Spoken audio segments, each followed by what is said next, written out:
رحلة البناء والعزة بقلم هيثم المسلمي. التقديم نهى فايد. أداء خالد طنطاوي، إيمان عادل، أشرف سمير، رشا عادل، لمياء رضا، حنان علي، والطفل علوان الحرباوي.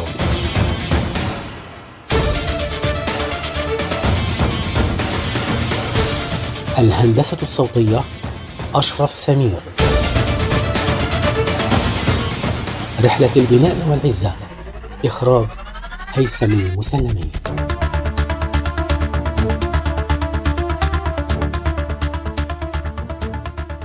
من قلب التحديات تشرق شمس العزيمة، ومن بين رمال الصحراء تبنى مدن المستقبل.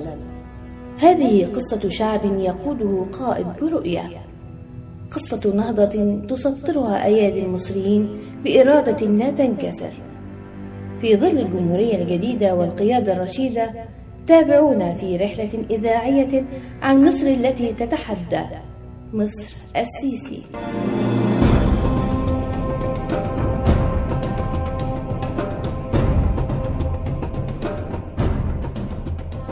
بص يا أحمد، الأبراج اللي كنا بنخطط ليها من 5 سنين فاتوا دلوقتي بقت الأبراج واقفة. حقيقي العاصمة الإدارية مش مجرد مدينة، لكن رسالة للعالم إن مصر لا تتوقف أبدا. صحيح يا سلمى، الرئيس قال في خطاباته هنبني حتى لو حملنا الحجارة على ظهرنا. وأنا شايف دلوقتي الجامعات والمستشفيات، وكمان شايف إبراج عالية قوي. ده لما بدأ في العاصمة الإدارية بدأ بالمسجد والكنيسة. يعني مصر بتجري بسرعة رهيبة وهتتحدى العالم كله. مصر جميلة. ايه ده؟ اشكرك يا رب، جاتني رسالة على التليفون من الاسكان الاجتماعي، هستلم شقة وهبدأ حياتي الجديدة. هي دي مصر الجديدة. حقيقي لا أحد يترك خلف الركب أبدا.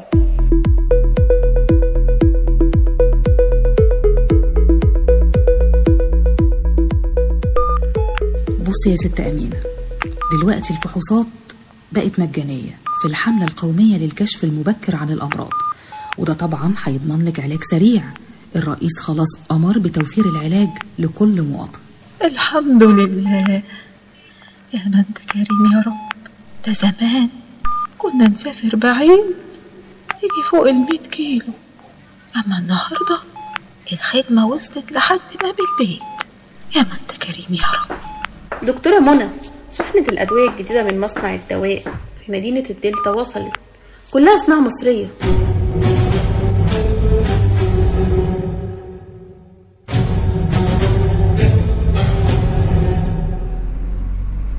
بابا، هو ليه بنشوف صورة السيسي في كل مكان؟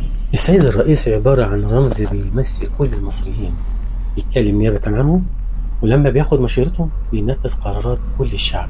علشان كده مش كل واحد يتحط ويبقى ظاهر قدام الناس وتبقى العملية عشوائية، فبنجعل لينا رمز هو المتحدث الرسمي باسم الشعب المصري، زي الأسطورة اللي بتحكيها ليا قبل النوم. دي أعلى من الأسطورة، بل حلم. تعرف السيد الرئيس عبد الفتاح السيسي قدر يغير من وضع مصر السابق وينقلنا نقلة حضارية عن طريق المشروعات والكباري والمدن الجديدة والقناة السويس الجديدة اللي يسرت أمور كتيرة بالنسبة للعالم. لا وإيه، يعلن عن ميلاد عاصمة إدارية حديثة جديدة تضم كل الوزارات برؤية حديثة ومنظمة. ورغم أن أعداء الوطن كانوا بيدبروا المؤامرات لإحباط عجلة التاريخ، لإحباط عجلة التقدم لمصر، جه السيد الرئيس بفكر واعي علشان يعلن للعالم أن مصر لا يمكن تسمح لحد أنه يمس أمنها القومي، وبصمود الشعب المصري أصبحت مصر فعلا قلعة أمان. أول ما قلنا إن إحنا الهدف بتاعنا هو الحفاظ على الدولة المصرية، ما زال العمل بيتم والجهود بتبذل والتآمر بيتنفذ عشان تسقط مصر. خلي بالكم، لن ينتهي هذا الأمر إلا بنجاحنا الحقيقي في إن إحنا نتجاوزه.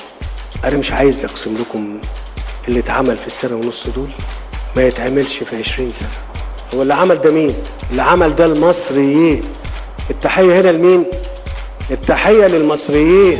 هو ده اللي مصر فعلا محتاجاه، هو ده اللي بلده عنده أغلى من الحياة، هو ده اللي مصر كلها بتتباهى بيه، هو ده اللي صاين أرض واللي بيحمي أرض واللي شايل مصر وحاططها في عينيه، ده اللي ما بيعرفش كلمة مستحيل، هو ده في التاريخ دور تلاقي الدليل، هو ده ماشية خطوة كبيرة فعلا للأمام، هو ده. هكذا تبنى الأوطان، برجال يرفضون المستحيل وشعب يكتب مجده بدم القلب.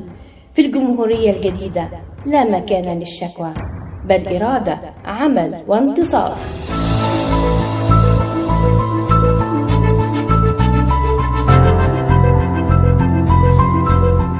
كانت معكم رحلة من الواقع إلى المستقبل، قصة مصر الجديدة، قصة قائد وشعب. إلى لقاء جديد وسلام عليكم.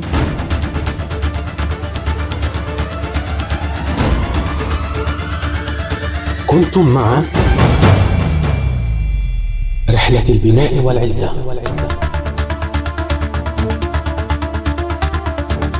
التقديم نهى فايد. الهندسة الصوتية أشرف سمير. رحلة البناء والعزة. إخراج هيثم المسلمي.